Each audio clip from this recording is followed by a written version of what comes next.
Chapter 21. Basil stepped a few yards from his sleeping quarters, only to find that Alden was again waiting for him at the end of the corridor, ever so politely. Good evening to you once again, Mr. Basil. He bowed wholeheartedly. Doesn't this man ever rest?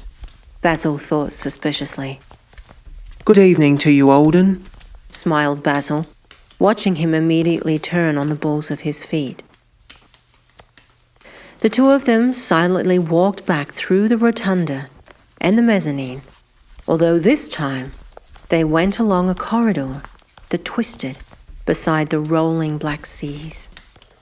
Watch your step, please. Alden turned, quietly facing Basil, opening an elaborately carved wooden door. Basil stepped through, finding himself getting lost within the subdued lushness of those wild gardens and pungent night blooms again. Listening to the orchestra of insect life, it had an instant calming effect on him as he peered up into the starry night skies. Following Alden up a stone stairway with steep, uneven steps. And even though the hour was late, he watched Alden still possessing a marvelous bounce in his stride, much to say that Basil was lacking thereof, thanks to his overt exhaustion. Are you okay, Mr. Basil? Alden asked courteously, peering down at him. Thank you, Alden. I'm fine. Basil nodded, reaching the landing with a slight puff. He glanced at Alden, still managing to be a few paces ahead. I need what he's having. They walked onward a little more, down through a dark and intriguing-looking corridor, lit up by brightly burning torchieres, which led to a set of arching wooden doors, bolted at the front. Nice place this is, murmured Basil, the crimson hues of flames dancing across his face. Alden knocked on the doors twice, and then bowing graciously to Basil, quietly slipped away, back down the stairs into the darkness.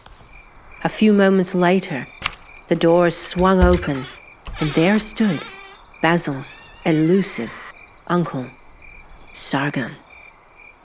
Ha ha ha ha. Welcome, my dear nephew, smiled Sargon, a smile so radiant it would cast a shadow over the sun.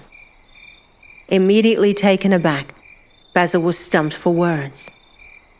Sargon stood before him with a bare torso, donning nothing but loose linen trousers that tied up around at the waist with a braid. Basil couldn't believe the enviable taut and contoured physique his uncle entertained, and he truly tried his best to conceal his veneration. Hello, Uncle, Basil stammered, grinning wide, trying to look anywhere but Sargon's ripped body. Welcome to my beloved study, Sargon said warmly, hinting at the innate tranquil nature that he seemingly possessed. His style was much more relaxed than their previous introduction, and the crystal tumbler of liquor in his hand gave credence to this, shedding a more contemporary flair. You look fresh, son. Please, be my esteemed guest. Thank you, Uncle. Basil stepped through the doorway and instantly felt sheepish, as if he had crashed a party, for he quickly glimpsed 8 other men scattered along the Baroque sofas, mingling with one another beside a grand library with thousands of books. As soon as they saw Basil, they immediately stood to their feet and bowed. Basil felt the burn of embarrassment crawl up his face. God, not again, he squirmed. They honor you, Sargon whispered, his hand gently pressing into his back. But why, Uncle? Basil frowned at Sargon, the dark sea over his shoulder. Sargon, ever so polite, stayed silent and simply smiled. Basil was never any good at being the center of attention, and this moment was no exception. However, nothing could prepare him for what he saw next. As Sargon wandered down the entrance stairway toward a cabinet, cluttered with copious amounts of the finest liquor, Basil noticed his back totally covered in tattoos, but they weren't normal tattoos. They were markings of symbols and patterns in some kind of indistinguishable language. Trying to appear unaffected by what he just discovered, Basil quickly turned his head away and anxiously peered down at the chocolate marble floor, and then at the furniture, anywhere other than his uncle's direction. God, I'm so out of place right now, he cringed through his teeth. Hearing one of the gentlemen in the back corner clearing his throat, Basil found refuge in their distraction, inconspicuously watching them talk amongst themselves quietly. They were an odd mix, two sharp and very neat-looking men in black suits and cropped hair. Three wore long robes with very long, blonde flowing hair, and two appeared quite average-looking in regular, everyday clothes. And then the last two were brutishly rough around the edges, the type you would most likely find in a dark alley, or worse, prison. Without any warning, they all ceased talking at once, and abruptly stood to their feet in unison. They turned to Basil, bowed once more, and shuffled out of the study, one by one. Basil was stunned. May I offer you a drink? Asked Sargon, his head within an Oriental-style armoire, cutting off Basil's probing thoughts. Wine? Cognac, perhaps? Cognac would be great. Sputtered Basil. Ha! Cognac! Exclaimed Sargon with slight surprise. Seems my nephew has inherited a sturdy stomach. Chuckling to himself, Sargon reached for a beautifully crafted crystal bottle and poured 2 shallow snifters. He handed one to Basil. Henry IV de Dognon. He glanced at Basil with affection, raising his glass. To your safe arrival, son. Thank you. Basil grinned, swelling with pride. Thank you for everything. They gently clanked their snifters and sipped the warm liquor simultaneously. I'm delighted that you managed to find me. Sargon ushered Basil to a dark velvet canapé beside the shimmering dark sea. You were expecting me? Basil raised an eyebrow. Sargon smiled as he took another sip of his cognac. The mystery of his uncle was killing him. Well, there were a few hairy moments, added Basil quickly, sitting down opposite him. That prison was no fun, that's for sure. Sargon bellowed in a beautiful vibrato. Indeed, not the ideal place for a charming young man like yourself. That I agree. The prison officers said you were dead. Basil muttered with a tinge of angst. The ways of the world can be somewhat mysterious, son. Sargon furrowed a brow. And they also called you El Pantera. Sargon grinned, revealing his jaw of dimples. They are indeed a funny bunch in there. Basil sensed his uncle's evasiveness. They talked about you with such respect, uncle. He glanced soberly into Sargon's haunting eyes. Respect is all there is. Sargon nodded slightly. If you do not have respect, then what is a man left with? So, what about the nickname? Basil pressed on. Just a nickname, son. Sargon chuckled dismissively. A small silence fell between them as Sargon studied Basil's naive face. Eventually, he leaned forward, resting his elbows on his knees while juggling his snifter within his strong fingers. The flames of a large oil burner on the table crackled, tinging an amber hue onto his groomed, bearded chin. He gazed at Basil endearingly, restraining his obvious tumbling emotion. Son, He heavily sighed. I have been waiting forever for this day, waiting to see you, embrace you, to tell you about you and your family. The anxiety slowly rose within Basil's body as Sargon's unwavering gaze looked onto his. I have not spoken to your father for many, many years, not since you were but a young boy. Sargon continued, peering down at his cognac. He lost his way, became wayward, falling into a dark hole and shutting everyone out, shutting life itself out. He was a strong yet very stubborn man. Basil's gaze dropped nonchalantly onto the ornate table separating the two of them. Dark thoughts began to feverishly sting his heart as he watched the wick of the burner. And I too lost contact with your mother, Helena, when you were but a baby, added Sargon regretfully. She left your father and went back to Spain. She is living a quiet life in the north, remote coastal village called Gijon. My mother?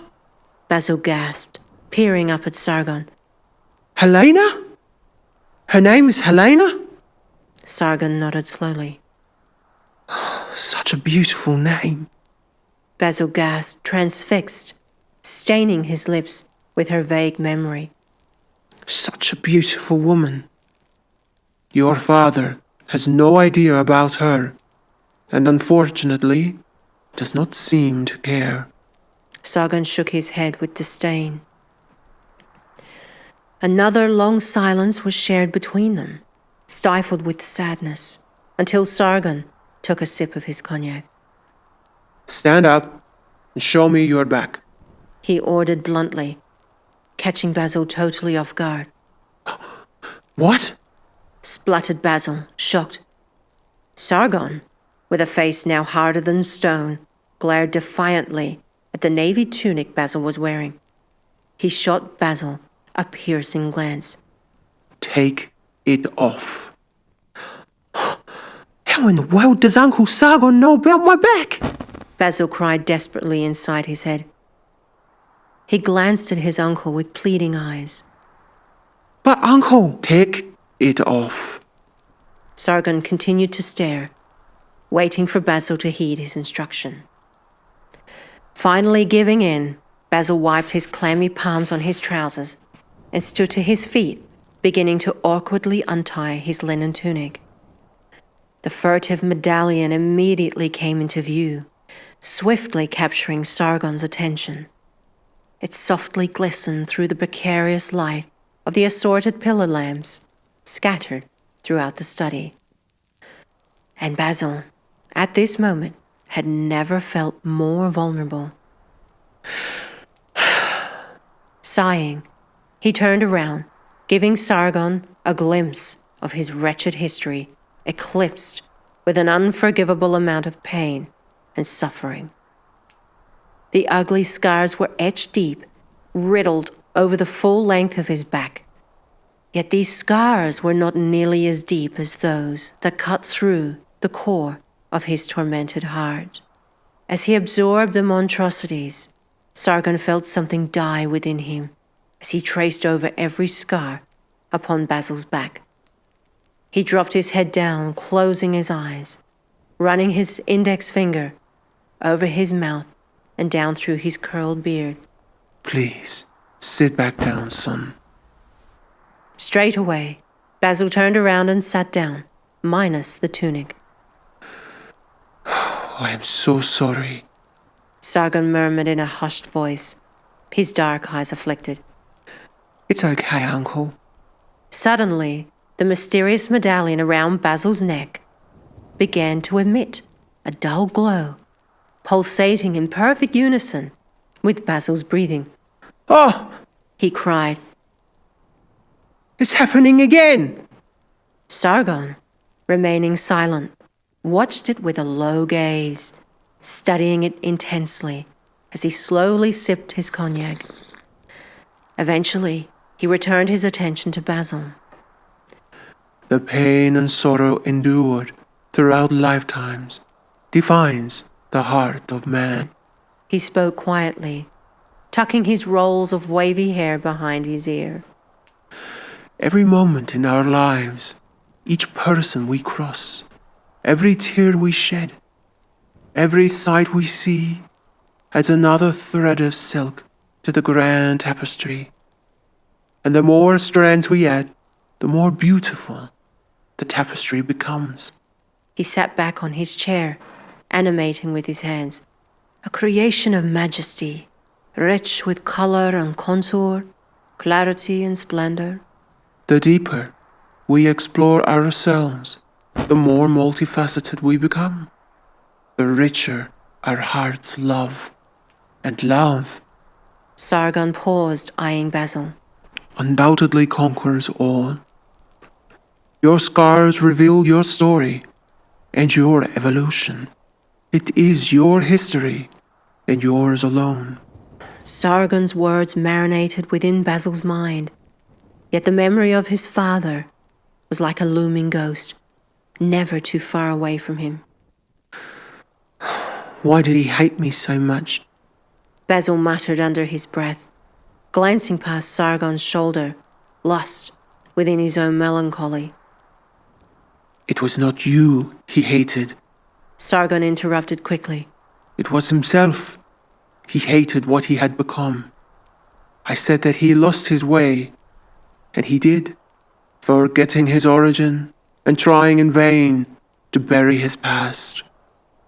And you reflected everything he desperately wanted to avoid. You were the light. An ugly lump reared in Basil's throat. I tried so hard. He whispered delicately, his tears beginning to salt his pained eyes. To make it work, to be a good son. Oh, dear nephew. Sargon sympathized, staring into Basil's beset face. Let it be known that you are no ordinary young man. Basil glanced up from his laments and gazed at his uncle.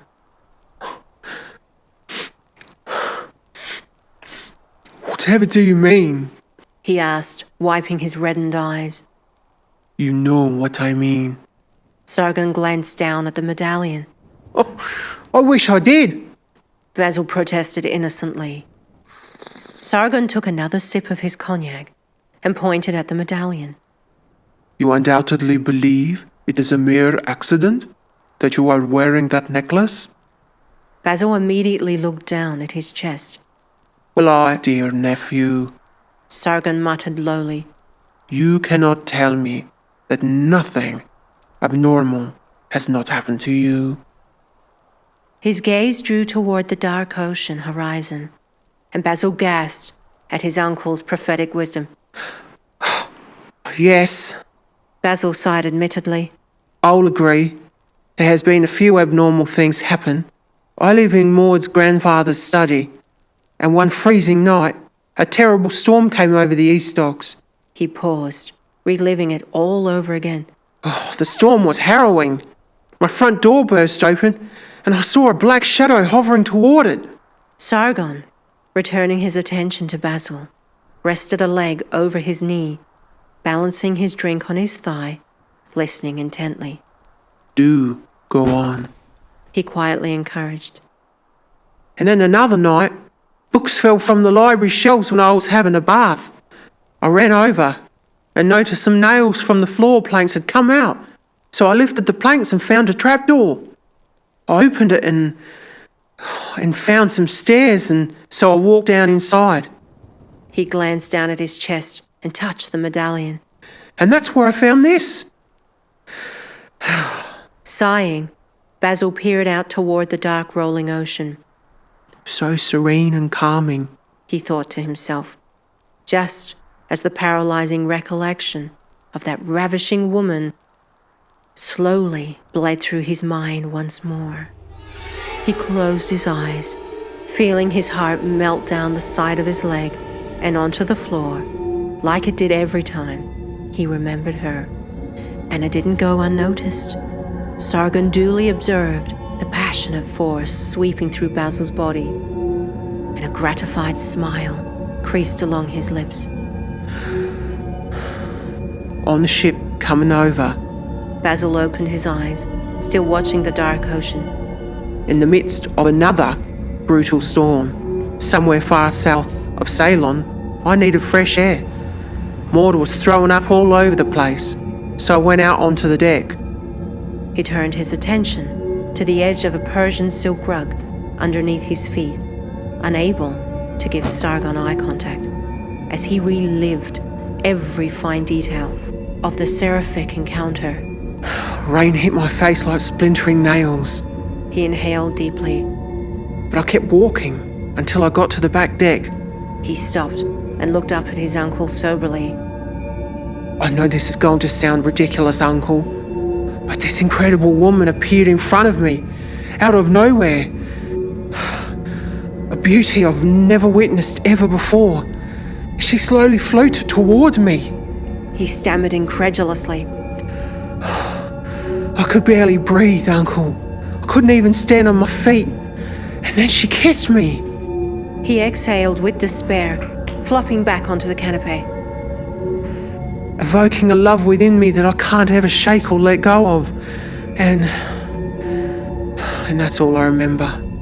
More family passed out the next morning, with the hot sun burning my eyes. Sargon's face was difficult to read.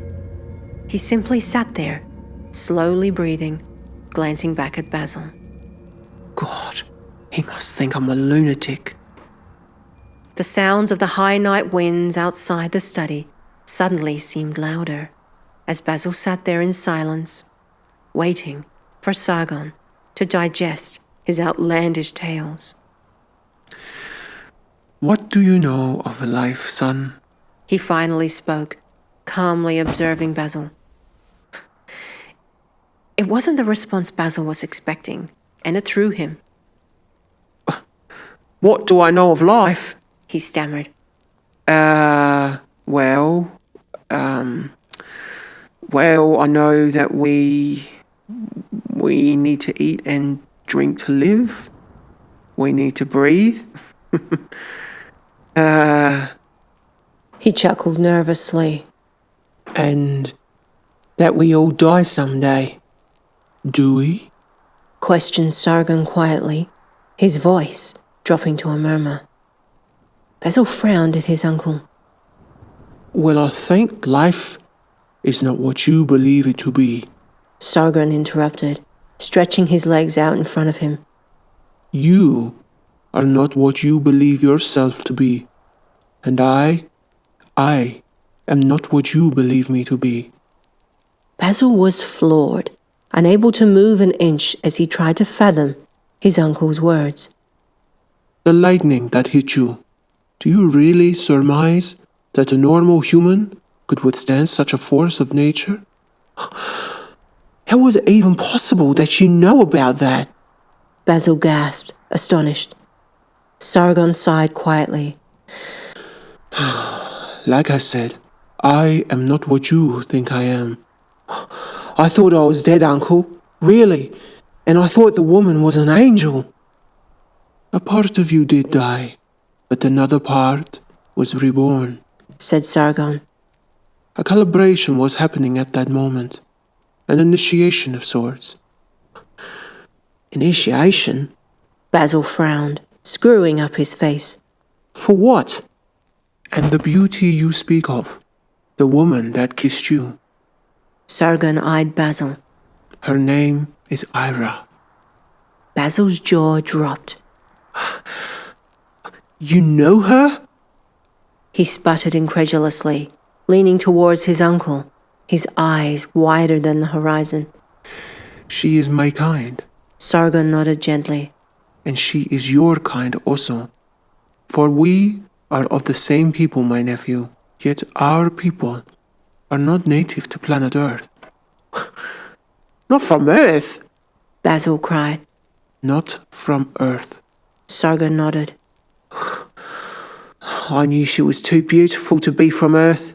Basil closed his eyes, shaking his head. But what do you mean I'm not, or we're not, from Earth? Many star people are mistaken for angels, murmured Sargon. Star people, Uncle? Scoffed Basil. Sargon nodded slowly. Star people. With Basil's mouth agape, he leaned back on the canopy, staring in bewilderment at his Uncle Sargon. So, if she's not from Earth, Basil wondered anxiously, then where is she from? And where are you from? You, myself, and Ira originate from Myora, a majestically beautiful planet, much like this Earth. You mean I'm an alien? Stammered Basil, as if the words were too ridiculous to say aloud. Not quite, son. Sargon snickered at Basil's innocence. One couldn't blame Basil for his obvious skepticism. He really wanted to believe his Uncle Sargon. He really wanted to accept the words he spoke, but he just couldn't. So, what am I then? You are a young man born upon Earth, with blood from the stars. Extraterrestrial would be more fitting for you. Sargon answered. Being alien means being created by different laws of physics that govern the universe. And from our point in the universe, mankind, all of mankind, here and beyond, is governed by the same laws of physics. I thought spacemen from the stars were all just some kind of fantasy, muttered Basil, raising his amused eyebrows. Well now, the fantasies have to start from something, do they not? Smirked Sargon. Basil was bursting with a million crazy thoughts as he studied his uncle's tanned, mystifying face. His eyes so dark, so endless, and there was a scar that Basil noticed that swiped across the bridge of his nose to just under his left eye socket. Just what life did Sargon come from? What life has he had? Basil was desperately searching for reason, and Sargon knew that he was having a hard time. I will tell you a secret to ease your sudden shock, my nephew. Sargon watched him affectionately. No one is native to this beautiful planet Earth. We all originate from the stars. Many trees, fruits, and animals were brought here millions of years ago. Some humans, too, come from many different locations throughout the cosmos. And even though the most radiant Ira is indeed a woman, she is not a woman of planet Earth. She is a woman of Myora. Whereas you and I, well, we are blended. Blended? Yes, nephew. We have mixed blood of both Earth and Myora. At that very moment, Basil drowned the rest of his cognac into his stomach, hoping it would give his mind some much-needed numbing. Sargon smiled at Basil's impulsive reaction, and he pulled the cork from the bottle and poured him another drink. It will get easier. This, I promise you. Sargon twisted the cork in his fingers, gazing at Basil. Can you tell me more about Ira, Uncle? Hoped Basil with wild curiosity. Sargon replaced the cork in the bottle and leaned forward, glancing deeply within Basil's innocent eyes as the flames from the oil burner danced within his blackened pupils. Alua Ira, Boginaha Mulora, Lahanemanmur, Ayarlo Varaha, Atoneta E. The foreign words slowly rolled from Sargon's lips, immediately pricked the soft layers of Basil's heart, draining all the doubt he'd been harboring about his uncle's stark revelations. I feel like I know those words. he whispered, glaring at Sargon transfixed. You do. Nodded Sargon. The words roughly translate to, Erunasis is the kindred soul, traversing beside you throughout eternity, and she will come for you. When, uncle? That I cannot tell you. Basil slumped back into the cushions again and sighed heavily. Do you know why you have that necklace? Surmised Sargon. Basil shook his head. No, uncle. You are the keeper. The reason why Maud's late grandfather died a terrible death of suffocation is because the medallion is programmed to a unique frequency that only the keeper resonates with. Anyone else touching it, and it will damage the chromosomes within the strands of their cells. A curse, you would call it in your modern-day terms. The medallion honors only the life of its keeper, and Professor Clarence was not it, but he served his purpose. He brought the medallion back to England from Egypt. Basil was stupefied. He had only introduced his uncle Sargon to Maud earlier that evening, and here he was, telling him of how Maud's grandfather, Professor Clarence O'Mittenthorpe, had died. How do you know all of this, Uncle? Uncle Sargon, how? He demanded. Ask me my age, son. Sargon interjected calmly. Okay. So, how old are you? Sargon ran his hand through his dark wavy hair until he glanced soberly into Basil's face. I am over 4,000 Earth years old. No way! Stammered Basil, aghast. He gripped the side of the canopy with his clenched hand. Impossible. I think I'm drunk. Basil thought to himself. He was sure he misunderstood his uncle's words. He rubbed the palm of his hand into his face. He was dead tired. Not at all impossible, when one understands molecular regeneration. Murmured Sargon assuredly, observing Basil's reaction. And no, my nephew, you are not drunk. Basil's face shut up with alarm. You can read my thoughts too? He retorted, horrified. Yes, and a lot more than just that. Basil sat his snifter on the table in front of him and dropped his face into his sweating hands. I'm desperately trying to understand you, Uncle. He glanced up, exasperated. But all of this seems so unreal. It's unbelievable. Sargon was undeterred. I will explain more in good time. He nodded. This all may sound ridiculously absurd to you, but I assure you it is the absolute truth. For example, He offered. the reason I do not age like Earthman is simply because of my Majoran genes. My cells are self-regenerating. Truly? Asked Basil, intensely crimpling his forehead. Truly. Men of Earth have spent many an epoch blessed with ripe age spans.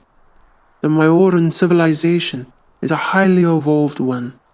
The planet itself is located within the Hyades star cluster, and thanks to the biotechnological feat of our ancestors, the Majoran people have physical bodies that rejuvenate and thus never age.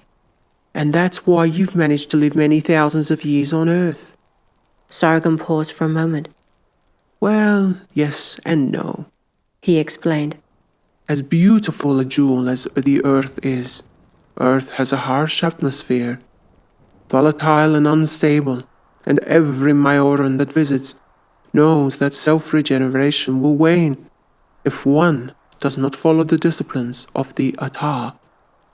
In order to maintain the regenerative threshold, the Atah is essential to sustain long years of age if we are to live our time on Earth, or any other foreign planet similar to Earth. Basil was fascinated. So, What about my father then? He pressed anxiously. How are the two of you logically brothers? Sargon smiled at his inquisitive questioning. Like me.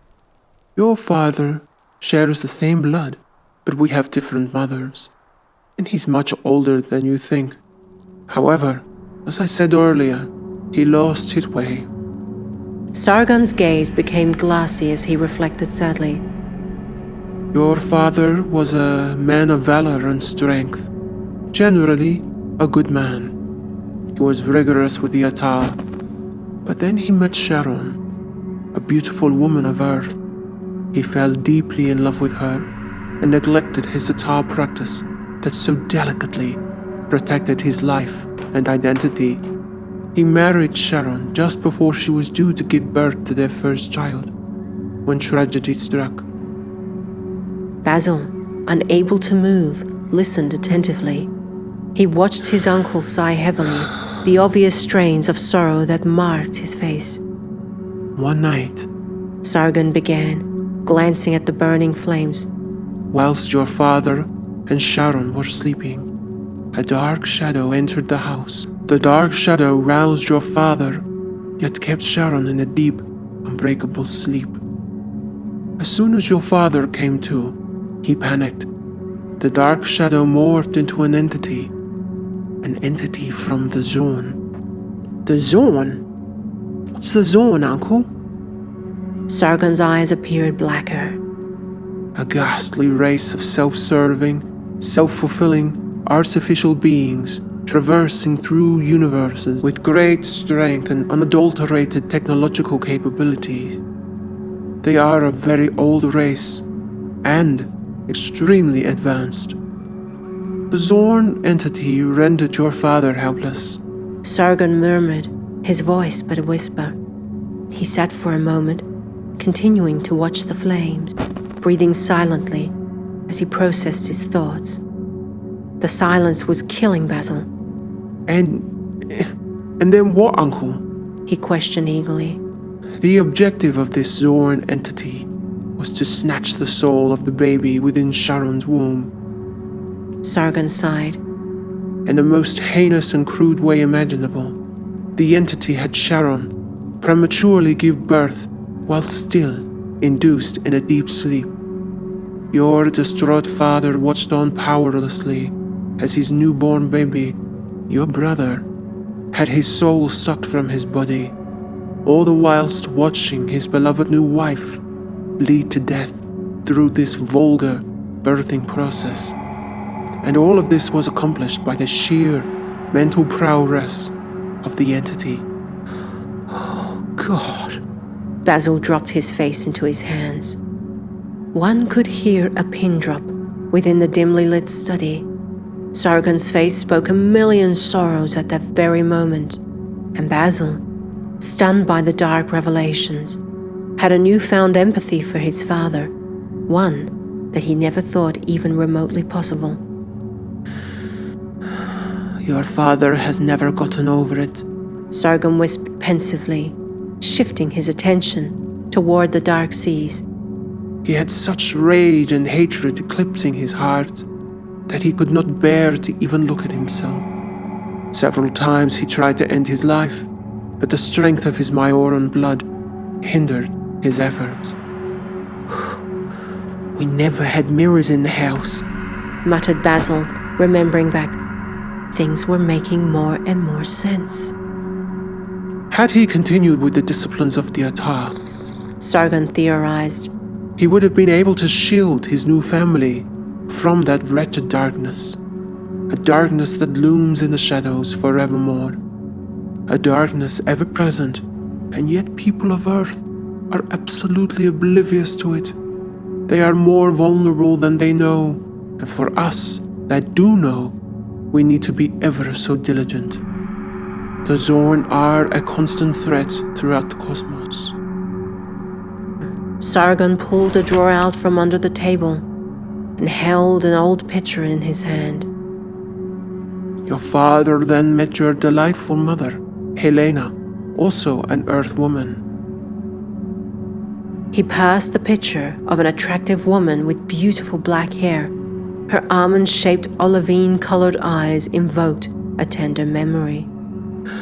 My mother, Whispered Basil, his heart throbbing within his chest as he ran a finger over the picture, tracing her delicate facial outline. How he yearned to touch her again, if only for a fleeting moment. her eyes always seemed so much greener when I knew her. Your father never gave her the chance to get to know him, the real Gregor Duclain. Sargon slowly shook his head in despair. She tried relentlessly to give him a happy life, yet she remained totally unaware of his tragic past. And being around an unhappy man, she too became an unhappy woman. After a short time of being together, she fell pregnant with you and gave you life. You were her indisputable pride and joy, whilst your father distracted himself with his publican business, and also began a dirty habit with milk of the puppy for his persistent migraines. You mean opium? Sargon nodded. He would come home drunk and drugged, beating her, and you were but only a small boy. Basil put his head down, saddened to hear his mother shared the same fate as he. She constantly threatened to take you away from him, and he promised he would kill her if she dared try it. And one Saturday morning, she casually informed him she was going to the local high street, and she simply vanished, never to return. The pain flowed from Basil's swollen eyes, feeling as his heart trembled. For a lifetime, he had buried his inconsolable sadness within the deepest recesses of himself, locking it away and hoping to never deal with it again. Sargon was now changing all of this. Nephew, your father is now more Earthman than man of my aura. Sargon said matter-of-factly. He now ages like a typical Earth human. The elders of my aura are stricken and regret the subsequent fate of his. Life is so cruel, Basil muttered under his breath, wiping his pitiful tears. Yes, it can be, son. Sargon agreed. But every choice you make is ultimately your own. You create your fate. He stared deeply into Basil's wet eyes. If only you knew. Knew what? Sniffed Basil. Just how blessed you are. You have no idea who you really are. Who I really am? Basil stammered awkwardly, trying to appreciate his uncle's words. Who you really are. Sargon slowly nodded. Here on planet Earth, most people believe that they are the superior intelligence within creation. That God is a man in the clouds, ready to strike them down should they sin.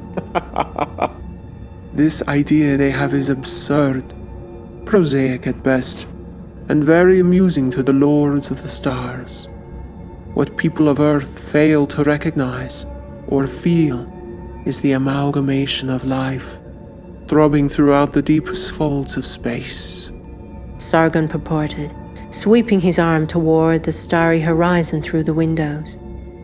Infinite amounts of life, son. Infinite. Well, I have to admit, I'm still finding it all rather hard to fathom. Basil rubbed his chin. I will indeed inform you, insisted Sargon. Had it not been for the medallion in your study, that stormy night, that dark-shadowed entity would have sucked the very life force out of you too, just like your unfortunate brother. Even worse, the repercussions of it would have been catastrophic for us all. A catastrophe here on Earth, and a catastrophe out there. He pointed to the glistening twilight. Basil felt his veins pulsing against his temples. Surely that dark entity was not the same one my father witnessed? He thought worriedly. Yes, it undoubtedly was a Zorn entity. murmured Sargon frankly, confirming Basil's suspicions. Indeed, it was searching for you. It sensed the high vibrational frequency your precious blood cells emit. Thankfully, the orb you've been seeing floating about your study blurred your frequency, confusing the Zorn entity of your exact whereabouts. Despite being within a breath of your exact location, it could neither feel or see you. Oh, I didn't see the orb that night. Oh, but it was there, that I assure you. Sargon leaned over the perilous flames and placed his hand on Basil's knee. You have no idea how much danger you were in that night. He whispered gravely, glaring deep into Basil's weary eyes. Fear struck Basil's heart like an axe, and his mouth turned to sawdust. I called out to it, He stammered, glancing down at the table, reliving the memory. but it didn't turn around. It just kept going. They don't hear, Sargon answered, lowering his gaze. at least not audibly. They hear chromosomal waveforms, wave patterns of genetic information, and the like. So, the orb protected me? Basil wondered. What is it? We'll talk about that another time. Sargon answered. And what about the whole precious blood thing, Uncle? What do you mean by that? Forgive me for inviting angst into your heart, Sargon murmured. but you must know what you are in for, son. You are a young man, fresh with strong will, and you must learn the truth. Basil's mind was racing. So that means, if they were looking for me back then, He surmised carefully. then they must be still looking for me now. Yes, Gasped Sargon, closing his eyes.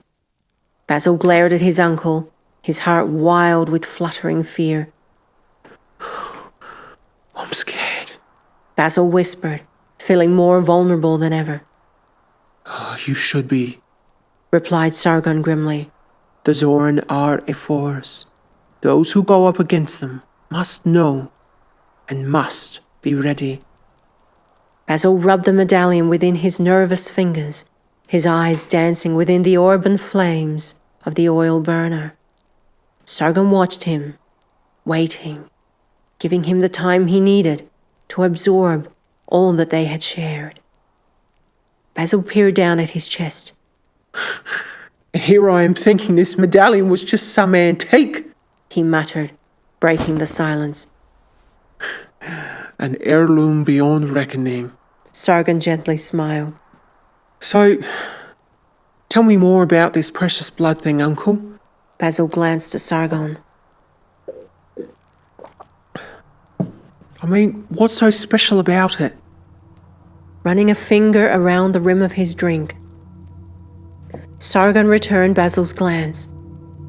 Wayabha, one of our great ancestors of Mayora, is from a race known as the Arisians. He began. The Arisians are universe creators, the gardeners, so to speak, of the original race of man. They are one of the oldest races documented in cosmic history, and even though they put man into the universe, they themselves are not even from this universe. So, where are they from? Wondered Basil. They originate from Isalon. Sargon glanced at Basil fondly. In the English language, it means divine realm. It was obvious that Sargon was very passionate when talking about such things. Isalon is a large spiral galaxy in another universe, and only the most refined civilizations are permitted to live within the realm of Isalon. Refined? Civilizations of the highest evolution. Sargon stated. Isalon has a twin galaxy called Vornuz, and at the center of Vornuz, according to Wayabha, is the entrance of the Beliaham universe, the most radiant one's universe. The most radiant one's universe? Basil sputtered. God. Sargon smiled. God's universe. But in our language, we call God Va. I didn't even know God or Va existed, let alone a God universe. Is it where God lives? Seemingly so. Sargon inhaled deeply, slightly amused. He paused for a moment. God does exist, but not in the way that it is depicted. God does exist, but not in the way that it is depicted in Earth's religious doctrines and texts. The Balaam universe is the source of where it all began, where existence was created. And what else do you know about it? Basil asked eagerly. We know nothing. Sargon shrugged easily. We do not even know where it is.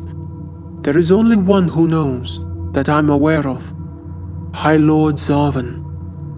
High Lord Zarvan? Who is that? Basil quizzed. And have you ever been to Azelon? I will address more regarding High Lord Zarvan in a moment. Sargon grinned, appreciating Basil's enthusiasm. But it would take many, many lifetimes of deep space travel to arrive at even the fringes of Azelon. He assured. It is billions of light years away from anything within the deep vastness of space. The distance alone is a feat, yes, but the biggest obstacle is locating Azelon, for it is shielded with an invisible barrier.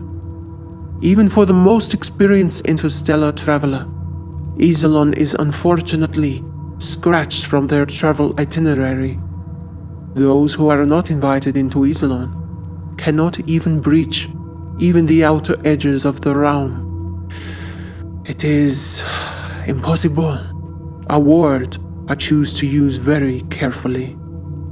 So, even the Zorn cannot penetrate the barrier? Even the Zorn, Nodded Sargon.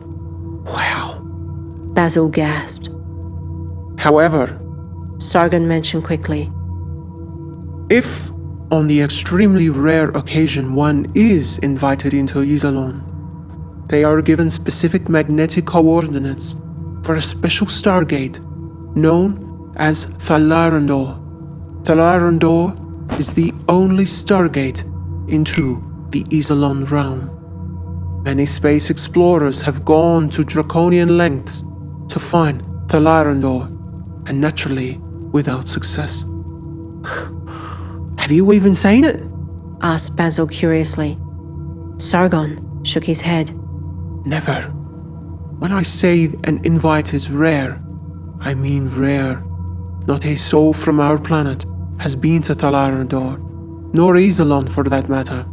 Of course, except Wayabha, and he is no longer existing upon my aura.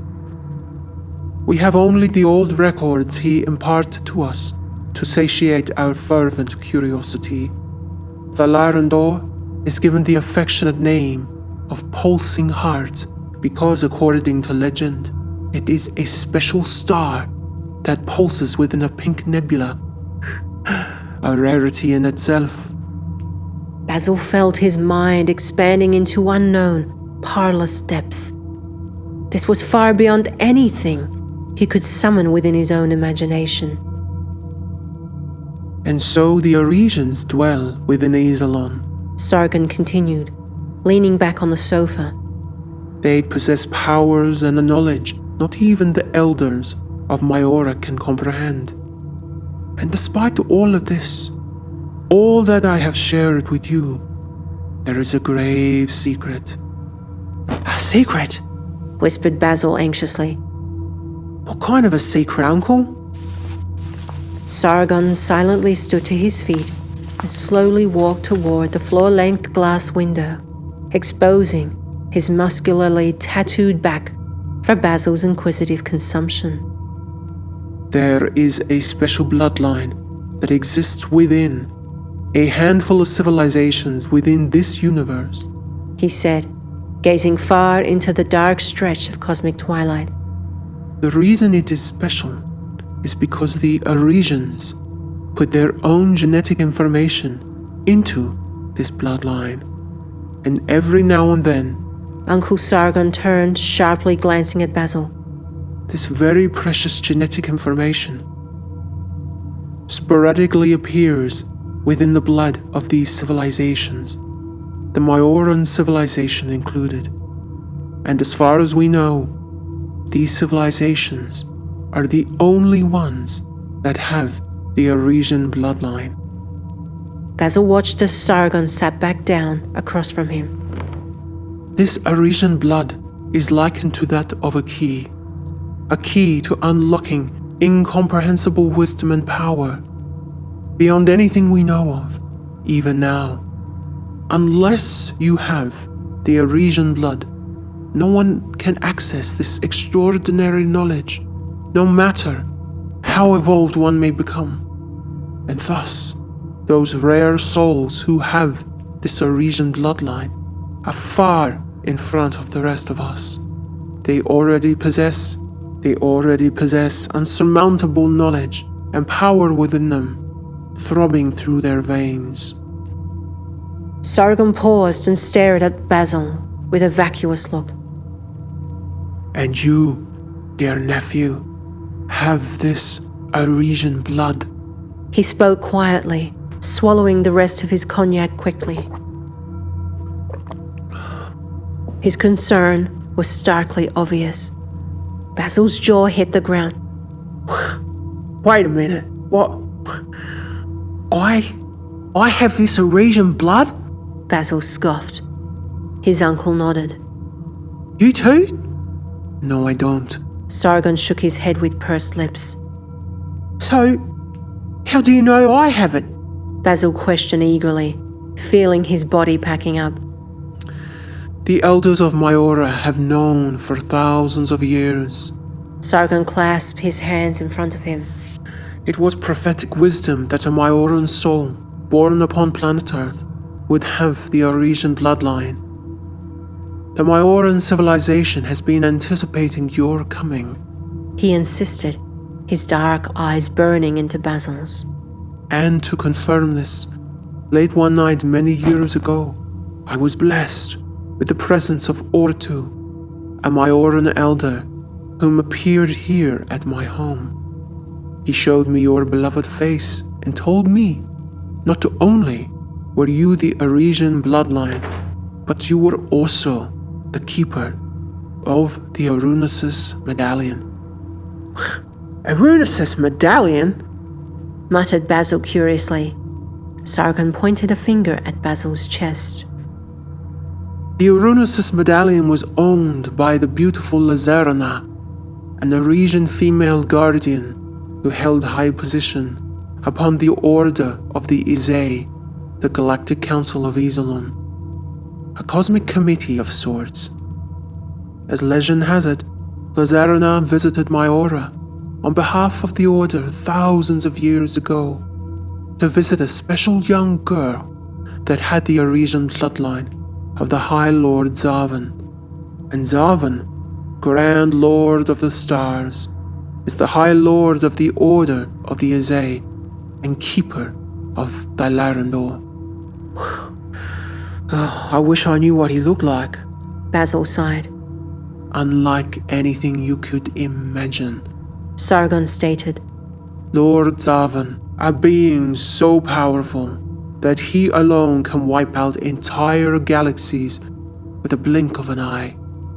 And it is he who knows where the Baleahim universe is, and he alone. I'm speechless.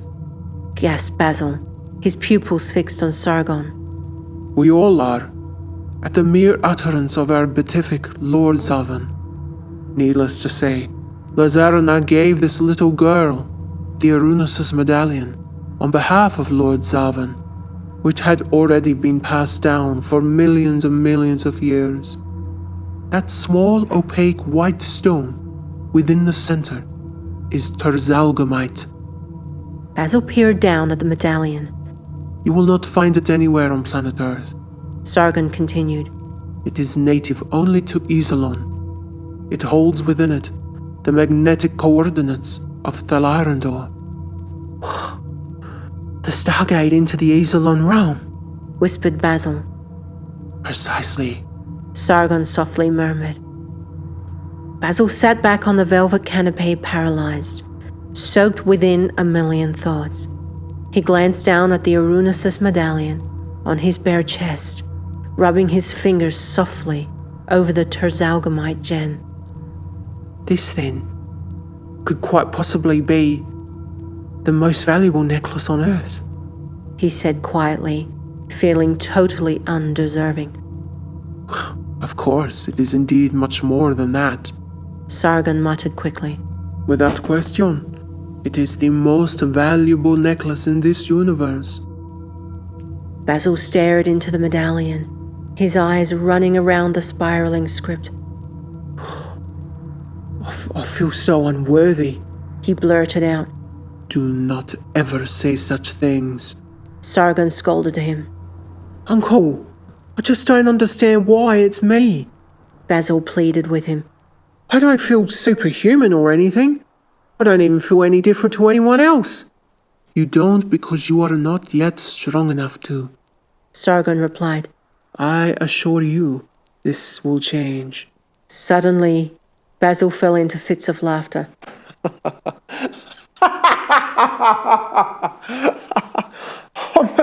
I mean, this is just unbelievable. He chuckled, throwing his head into his hands. I mean, one minute I'm on a boat to visit an uncle I've never met, and the next I'm being told I have this special blood and that I'm not all human. God! Yes, son. Answered Sargon empathetically. I realize this is difficult. Basil heaved a fraught sigh and threw his head back, glancing at the domed ceiling. He gazed at it helplessly, plummeting into depths of his own crazy thoughts. So, if I may continue, the story about the Majoran girl? Sargon pulled the cork of the cognac bottle and refilled their snifters. Basil hastily sat up in his chair and gave his uncle his undivided attention. Yes, please do, Uncle. Well, naturally, she grew into a beautiful Majoran woman, who now lives over an age of 11,000 years. At one time in her life, she even lived upon the planet Mars in its golden age, and then just before its decline, she arrived on planet Earth and settled in the area you know as Egypt. Humans of Earth know her as the great Queen Nefertiti. Oh my God! Hissed Basil, flabbergasted. Maud's grandfather has hundreds of books on Egyptology and Nefertiti, Akhenaten. We are told in these books that they were the great pharaohs of the 18th dynasty and were buried in luxurious tombs. Nothing was said about what you're telling me, though. The warmth of Sargon's face began to fade. You will never hear of this talked about on Earth, ever. Even if you did, you would be promptly silenced. Better to know and to keep your mouth closed, for the sake of maintaining the peace in your life. Basil's mouth dropped open. Why? It is yet another story for another night. Responded Sargon quickly. When Maud's grandfather discovered our great sister's tomb and opened her coffin with his colleagues, Nefertiti's biological body was not inside, despite her coffin being sealed with gesso and wrapped in linen. Instead, they found the Erunasis Medallion. Nefertiti knew that the succeeding keeper of this Erunasis Medallion would be born upon Earth, and you are that keeper. That is why the Erunasis Medallion was left behind. Sargon stared at Basil. Why do you think you are the keeper of this medallion, son? Was this a trick question?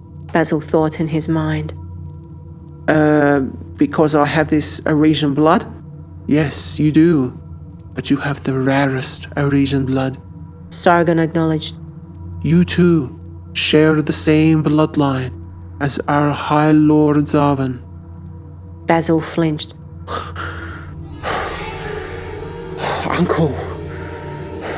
Uncle, this is too much. This is just too much. He pleaded, wiping his forehead anxiously. I feel like I'm having a mind meltdown.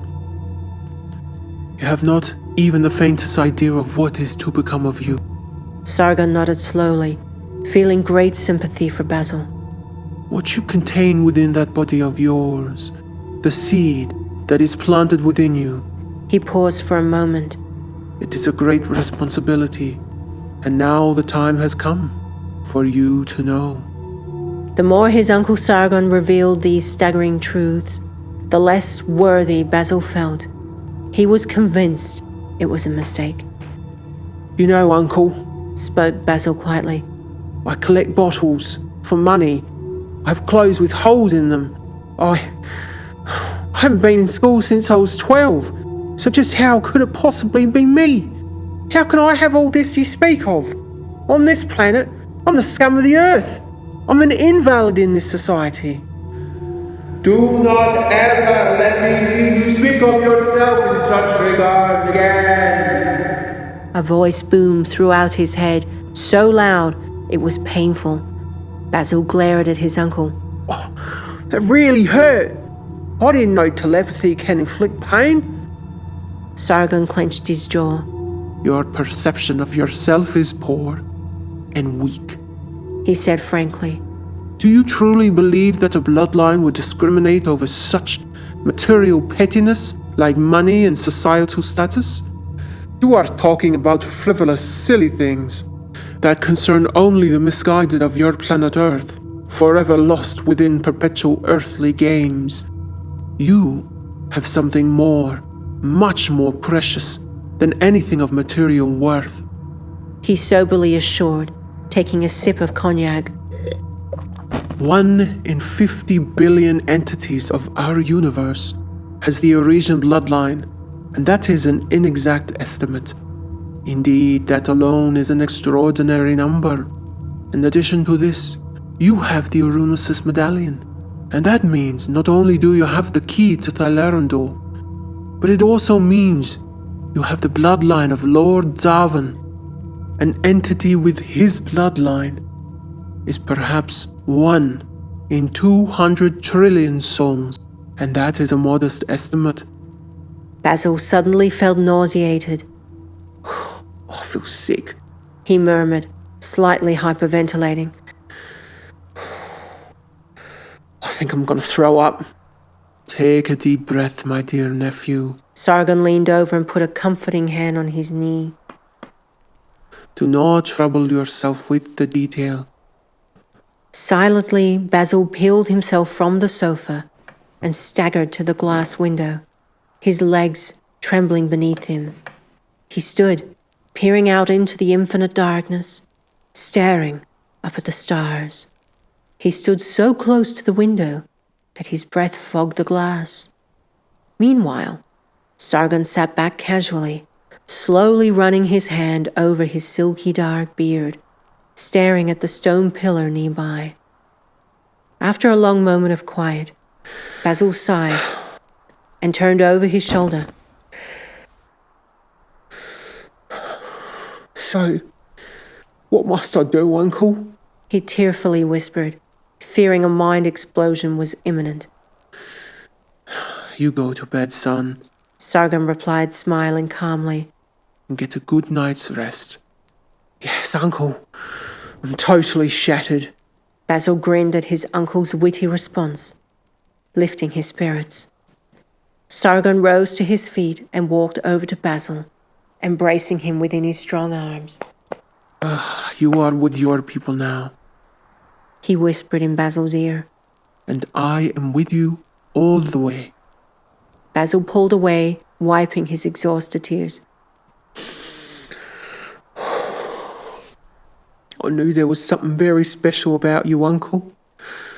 From the moment I saw you, He sniffled. I felt it. Sargon placed his hand on Basil's face affectionately. I will walk you to your sleeping quarters. We will continue this some more tomorrow. Thank you. With a loving arm around Basil's shoulders, Sargon slowly escorted him toward the heavy wooden doors, leaving behind the orb and flames of the oil burner curling through the night air.